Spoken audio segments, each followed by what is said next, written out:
Hi guys, it's Mr. King here, delivering once again your weekly assembly whilst we are all at home. This week's assembly is all about image, and more importantly, your self-image. And what that means, it's all about how you view yourself in your day-to-day life. And the message that we want to start spreading is that it's all about what's on the inside that really counts. And I will go into this in more detail throughout the PowerPoint. But that's what I really want you to think about whilst we're going through this. It's what is on the inside that really counts. It makes us human beings. So I was doing a fair amount of research into this to deliver it, because there are quite a few facts and there are quite a few statistics that I will go into throughout this PowerPoint. There's quite a lot of shocking evidence actually out there in terms of what we go through in our sort of every day-to-day lives. And sort of throughout this week, this image actually came up on my Instagram page. Someone I know is quite into meditation, and they'd actually shared this on their story.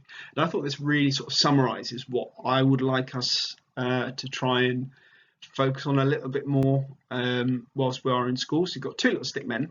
One of them is asking, "What are you doing?" to the other stick man, and the other stick man says, "Caring less about how my life looks and more about how it feels." And I do think as time moves on and how we're moving into a sort of very digital world, you can get caught up in the fact that you are constantly obsessed with how your life looks. You want to have the coolest Instagram page, you want to have, you want to be able to show off all the amazing things you've got. Whilst, good, you should be proud of what you've got.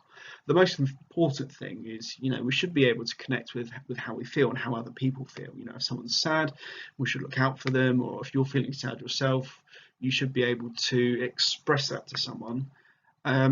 So it's less about looking and it's more about feeling.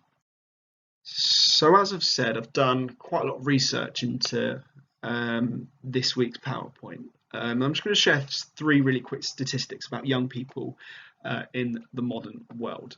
70% of young people said they did not like what they see in the mirror. We all look in mirrors all the time. 7 out of 10 people actually dislike what they see, and I thought, wow, we're in a school of 1,400 students. Just imagine how many students sort of maybe look at themselves and you think, oh, I don't like what I actually see in there. 63% said that they get upset by the way they look, and 89% said they thought there was pressure on them to look a certain way. So that's why, guys, I just showed you the image just now. We need to move away from this obsession of, you value the way you look, and we need to start thinking about how we feel. So let's start thinking about why people might feel this way and why this has all come about, and that's what we will be addressing within this. And I want to hopefully expose ways that we can start to change this, and we can start to feel better about ourselves and start to think about sort of the more important things within. So a lot of this actually comes from moving into what we call a digital world, which I know every single one of us are experiencing quite a lot of time on a digital world at the moment. And I find a lot of the issues that we might talk about when we're in school generally stems from these, generally stems from the phones and the time spent on social media, and it's where the sort of self-image and the worries of self-image sort of stems from. So technology continues to progress every single year, and fundamentally, yes, technology is amazing, but we are finding that we spend more and more time on our screens. I'm not sure about you guys, but my iPhone tells me how much time I've spent on a screen each week.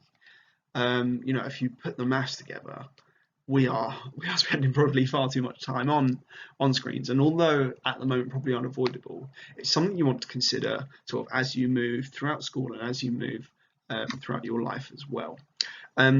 It can have an adverse effect on our mental health and our well-being.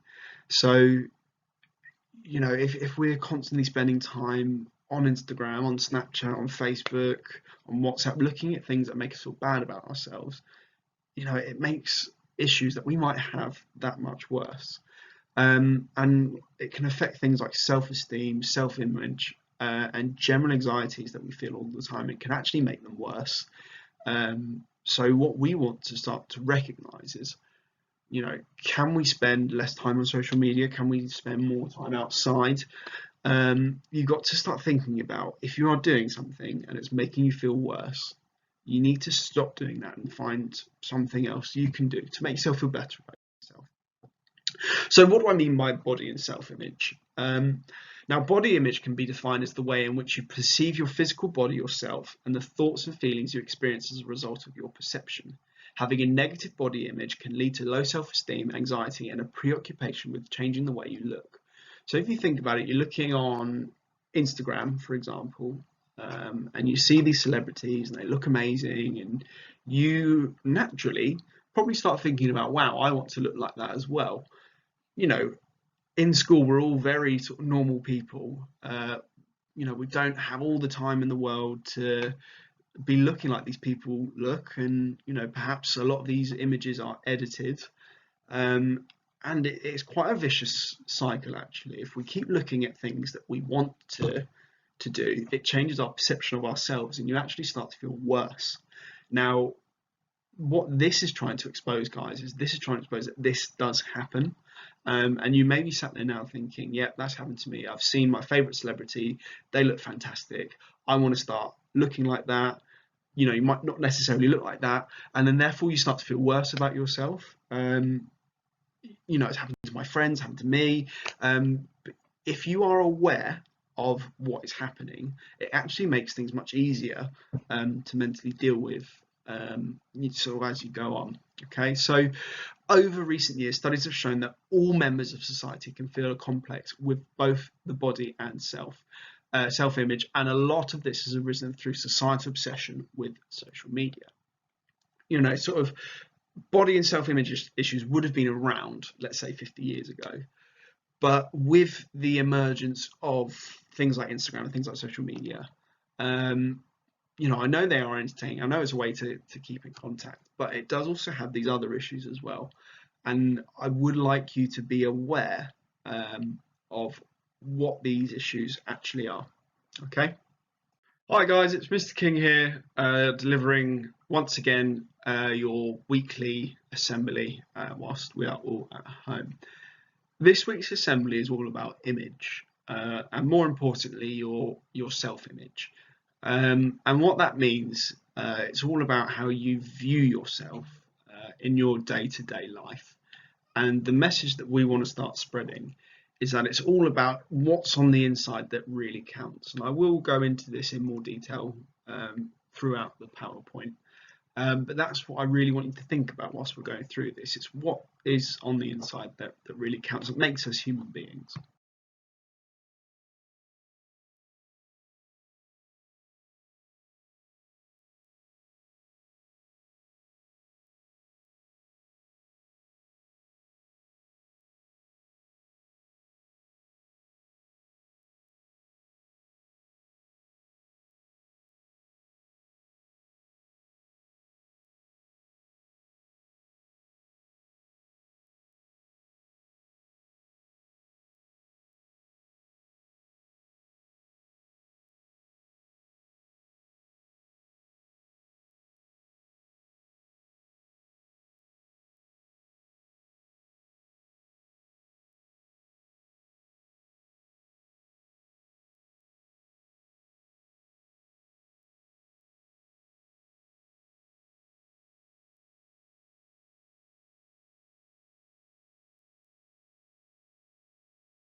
So I found this image as well, and I really like this analogy when applying it to the whole sort of self-image and the image discussion.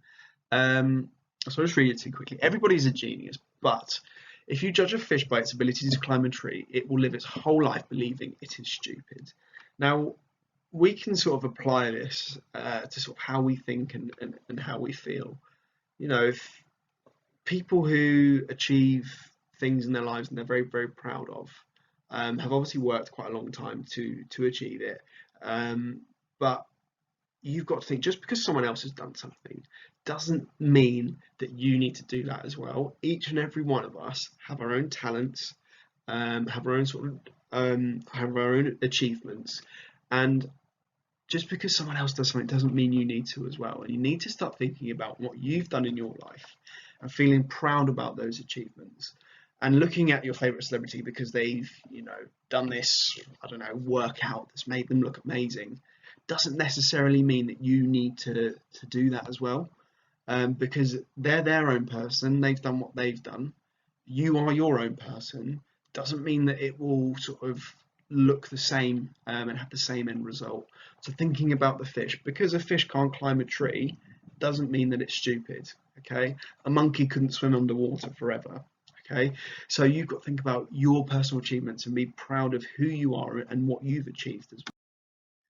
So what you can do to make yourself feel better, and this list isn't extensive, it doesn't include absolutely everything you do, it's just a few suggestions that we feel that you could be completing whilst at home. Don't care about how others view you. Now, my parents used to say this to me all the time when I was a teenager: doesn't care what other people think, it only cares about what you think. And I think as you get older, it actually gets easier to not care how other people sort of view you. And what I find quite nice to think about is you are one in 7 billion people. Each and every single one of us is special in our own ways. And if you keep telling yourself that, you will hopefully start to believe it, and you will start to not worry about how others view you, because that's where a lot of the time these self-image issues can sort of fester. I've spoken to quite a few students within school, and they say, "Oh, I'm worried about what my friends think about this." Don't worry about it. Okay, at the end of the day, you're your own person. You do what you sort of need to do, and you will feel better if you start not worrying about what they think, for example. Number 2, reduce the amount of time spent on social media. Much easier said than done. Okay, I know we're all at home, and I know some of us are probably quite bored, and therefore social media is quite a nice escapism. But just be wary of what you're viewing and how that can change your perception at any time. A lot of you, again, will know Mrs. Graham Pastoral recommends deleting social media altogether. Okay, and again, that's easier said than done. But think about if you every time you go on Instagram, every time you go on Snapchat, every time you go on WhatsApp, whatever it might be, and it's making you feel bad, if you remove that, guess what's going to happen? You're going to feel much, much better about yourself. Okay, so perhaps it's something you might want to pursue. Give mindfulness a go. I spoke about the app Headspace, and there are other mindfulness apps out there. Headspace is actually free for students. So if you feel like, okay, I want to actually give this a go, search for the app. I think there's also a sort of free 10 sessions to start you off, and then maybe look into how you get it. Give it a go, and it might actually start to help you, and you might start looking at techniques that you can use whilst at home, on the way to school, in 10 years time, whatever it might be. And it might make you feel a little bit better. Like I said, there are other apps as well, so have a little bit of a research. What can you do to make yourself feel better? I'm quite a big fan of mindfulness colouring. There are books online that you can buy. There are books in shops that you can buy as well. You can also just Google mindfulness colouring, and you can download and print out images from Google and sort of give them a go. Now, like I said earlier, mindfulness colouring, although it seems quite trivial, it reconnects with the present because you are focusing on that piece of colouring at that moment in time. So if you are feeling stressed, mindfulness colouring is a really nice way to get yourself out of that situation and start to focus on something new instead. Talk to your friends. talk to your parents, talk to a teacher if you are feeling bad about yourself. Things will fester. If you are worried about something, particularly if it's about yourself, I can guarantee you speaking about it will lift that weight off your shoulders. Okay, the people around you care about you and they will always do their best to make you feel better. So you start to voice if you feel bad about yourself, you're having a bad day, tell your best friend, tell your group of friends, go to mum and dad and tell them, tell your grandparents, tell a teacher, and they will be there to sort of lift you up if you do need it. Finally, my last suggestion is physical exercise is a great way to make yourself feel better. You will have seen from the PE department that they are posting more and more exercises that you can do at home. We did the running to Tokyo. You know, a lot of you are cycling, a lot of you are walking. I know some of you, you know, do physical exercise outside of school, playing team sports, whatever it is. It's been proven that physical exercises releases endorphins that make you feel better about yourself. So if you're sat down and you're feeling low, think about going for half an hour run, or you know, an hour's walk, or just a cycle around the block, whatever it is. I guarantee you, you will probably feel better after than if you haven't done it at all. So guys, this list isn't everything you can be doing. I know there's many more things out there, but just think about what can you do to make yourself feel better if you are feeling low. So I always like setting a little bit of a challenge. And you know, I like to start thinking about the effect that we can have both on ourselves and other people. So just a challenge for next week to give a go. I'm not looking for any feedback. I'm not looking for anyone to email me and say, oh, sir, I've done this, and you know, it's not an assignment in any way. It's just for you to sort of give it a go. Okay, give mindfulness a go. Try Headspace. Try any other app. You can find YouTube videos on mindfulness. You might want to do a yoga session, and try to connect with yourself and put yourself in the present instead of worrying about something you know, that you need not worry about. Compliment 3 different people over the course of next week. You know, quite a while ago I did the Pay It Forward assembly. You know, it's all about sort of the random acts of kindness. These actually tie in together quite nicely. I guarantee if you walk up to a stranger and you say, oh wow, I really like your blouse, or your hair looks good today, or you know, mum, that was the best dinner we've ever had, dad, that was the best dinner we've ever had, you know, whatever it is, I can guarantee if you compliment someone, that will make them feel better, but also, you know, give you this sort of intrinsic I feel better about myself as well. Okay, finally, spend some time to feel good about yourself and who you are. So what is it that makes you a good person? What is it that you are proud of yourself? You can write them down, but just spend 5 minutes to feel good about yourself. Okay, now I will be sharing quite a short video, but apart from that, guys, that's it for me for this week. I hope you're all doing well. You know, we're all proud of all the work you're doing. Keep it up. We'll hope to see you all very soon. See you later. Bye bye.